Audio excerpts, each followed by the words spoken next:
Hey everyone, my name's Dan and thanks for watching my video. This is week number 2 in my training for the Community Game Jam, and if you want to keep watching these videos and see my progress on it, just hit the subscribe button and the bell notification and you'll be able to see my progress in making a game before the Game Jam. So if you remember from last video, I've never made a game before, so when they announced the Community Game Jam, I wanted to make a game prior to that week so that I would at least have some sort of chance in trying to make a game in a week. So for this week, my biggest goals were to complete my game objects that I wanted to make in Blender and start working on building the level, building the scene, and trying to get some game aspects in place. And so as I was making some of the game objects, one huge thing that I didn't realize would help me a lot was making the chain for the gate, because that helped me learn Blender a little bit better, where I can start learning those keyboard shortcuts and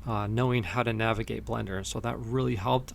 That was a good session for me to sit down and work on that. Also, just getting my ideas out as game objects. This week I had a little bit less time to work on stuff because of different things during the day, where the time that I normally set aside to sit down, I was doing something else. So I didn't have quite as much time as I did last week to work on it, but I think this week I progressed further because my idea of the game is pretty much locked in place. Just to give you a recap of the game is basically, it's one level where you start on one side of a cemetery and you have to run through the cemetery, through the graveyard, to a church, and you have to make it to the church. But along the way, there are ghouls that will chase you if you get too close to them, and if you get touched by them, you have to start over. And that's it. That's the whole idea of the game, is just run, don't get touched, and make it to the church.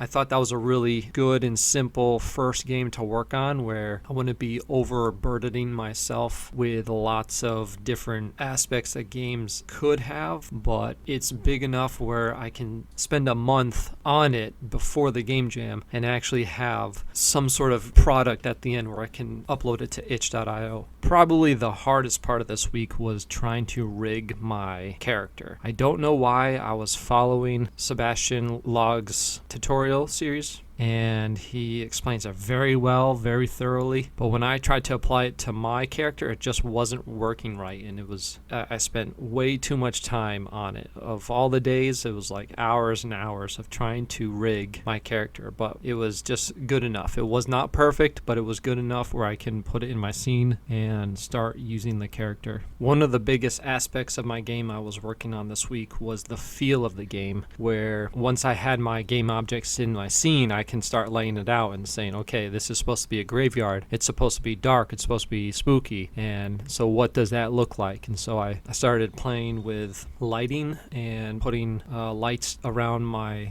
scene. The last couple of things I was able to do this week was put the cloth component to my ghoul, and I was fiddling around with how that was supposed to look and trying to make the little cape that's on him to stay still, because apparently you need rigid bodies underneath it for it to stay in the shape and form that you want it in. So I had to actually make those in Unity, and that was really fun, and got the ghoul how I wanted to look, got the cape moving the way I wanted it to. And then lastly, I was able to work on my character movement script. I didn't record my coding aspect of it, but basically what I want to have happen with my character movement is the WASD keys on the keyboard will control the character, and the arrow keys, the left and right arrow keys will control the camera. So I was plodding along with how to figure that out and getting some ideas from a bunch of different people and see how it can fit in my game. But for now, the project is coming slowly but surely, and I'm so thankful I have a couple of more weeks to work on it to finish my goal. I'm not sure how I'm going to do during the Game Jam, but it's really fun doing this right now, and I'm glad I'm making progress. Life gets busy with work, with family, and then the spare time that I have trying to make the game is not much. But even still, in that little bit of time that I have making the game, it is coming along, and that is encouraging. And so I hope this also encourages you just to take those few minutes, those half-hour blocks of time, and just work on the game. And the rest of the time, just think about what you want to see in your game. Picture that in your mind, and then when you come down to work on it, you know what you want, and then you can either research how to do it or actually implement it in your game. I'm no expert at this, but definitely if I'm able to do it, I'm sure anybody can do it. Anyway, thanks for watching, and I will hopefully see you next week with week number 3's training for the Community Game Jam. All right, thanks. Take care.